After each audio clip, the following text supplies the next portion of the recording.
It's Sunday the 5th of December 2010, and I'm looking at ballerinas because my daughter, who you might hear in the background, loves these kind of images. They're images that come to me inside of the Sunday Times magazine, and in this case, the Guardian Weekend. We're watching the Sunday Times on their new iPad app with some small issues about the technology connecting it to the App Store, but more on that on my blog over on www.insideview.ie. I grabbed the FT Weekend because, as John Peavoy would tell you, no weekend's complete without the pink pages. Lots of coverage in it and in the Guardian about WikiLeaks. It's an issue of transparency for me. A flood of diplomatic cables and a massive amount of information behind that site is keeping the main poster boy, Julian Assange, quite occupied.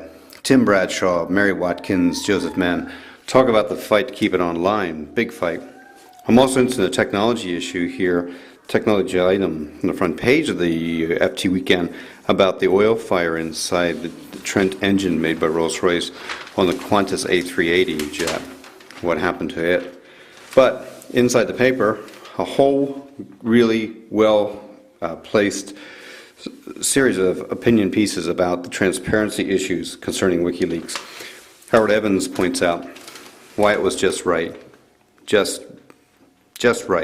publish the wiki cables. He points out that behind the scenes, behind the scenes, there's a lot more about a country and its policies than you might appear to understand when you see it written on paper or when you see it covered in the national news.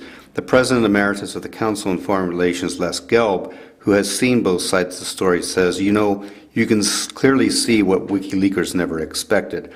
A United States seriously and professionally trying to solve the most dangerous problems in a frighteningly complicated world, yet lacking the power to dictate solutions. There's a lot behind the scenes in WikiLeaks, and actually there's more than what you would see about a country that hasn't been exposed. So I think we take it as an issue of transparency. Oil fire, blamed for engine explosion.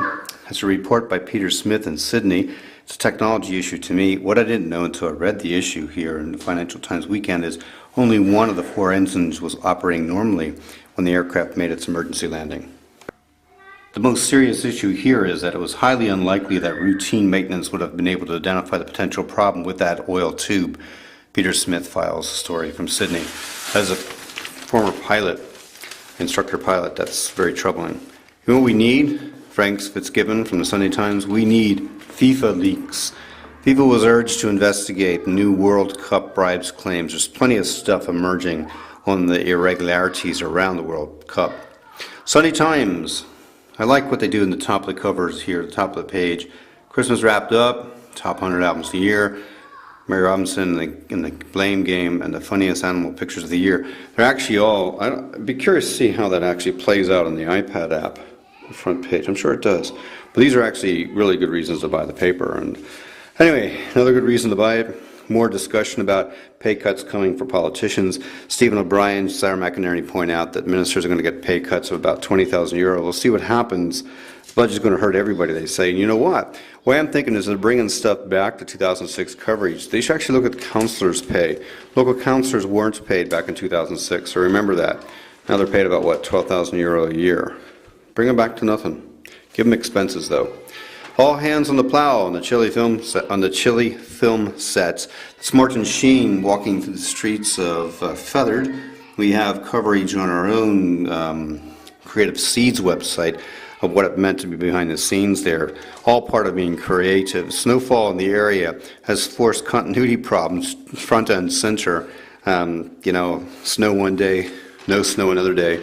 Lots of people with plows keeping stuff cleaned up. Here's a cool technology issue. Technology, helmet cams. Ben Porter uses a helmet cam to capture aggressive drivers. Richard Oakley and Kevin Dowling point out that in Ireland, cyclist.ie uses film clips to record behaviors of drivers. Some people think cyclists are scum. You can spot the way they treat people driving them off the road. In from the cold. This is a quick shout out to Brian Greene. Good luck amid public turmoil. Stephen O'Brien says left-wingers are rising to the cause. Candidates throughout Ireland, including one in our local area, Seamus Healy. He'll probably take a seat from Martin Manstra or Matty McGrath. This is inside the Sunday Business Post, Computer and Business, happens to parallel something that Sunday Times is doing, which is put a spotlight on small businesses for their expertise or for their excellence. Senator O'Connell writes a story about Brightbill and, you know, the pathway that one would follow to get started. Alan Coleman recommends things such as the county enterprise boards. He's also based in the incubation centre in Dublin's Docklands, National College of Ireland. Some poster boys for technology companies making it, including Conor Murphy from DataHug. I'm still waiting for an invitation. Let's get working, Adrian Weckler says, following the same kind of theme of optimism that Sunday Business Post does follow with this year, or this week. Some top tech tools. He spots the Sennheiser MM70 earphones. I like those. And he also has a really excellent review of the Nokia N8. I'm a Nokia fanboy of sorts. Had a communicator for ages. And I'd agree with his review of it. I think I'll actually cross-post it on my blog. Inside the rest of the Sunday Times, some interesting other stories. They all concern stuff like the budget or defaults that are going to be out there, how to keep yourself on track with money. Frank Fitzgibbon, that's Frank's Sun-Times, says, he uses the word reparations, same word that I would use for the amount of money that Ireland's got to pay back. Reparations of 17.5 billion euro if you're going to pay back the banks in the IMF negotiated loan. Basically, he's saying that the Dáil should reject the 2011 budget in order to save the state. I'd agree with that. Just call an election so that the incoming team actually can set down the groundwork for the next 4 years. It's going to be austere. Let's let people know that. Let's let the politicians know that the people are behind them. Sunday Business Post, interesting stuff here. Budget battle, going to cut top-level pay and perks. A man that's going to be behind making the budget go or not, maybe Michael Lowry, local politician that wants his casino about 15 miles north of here. See if he gets it.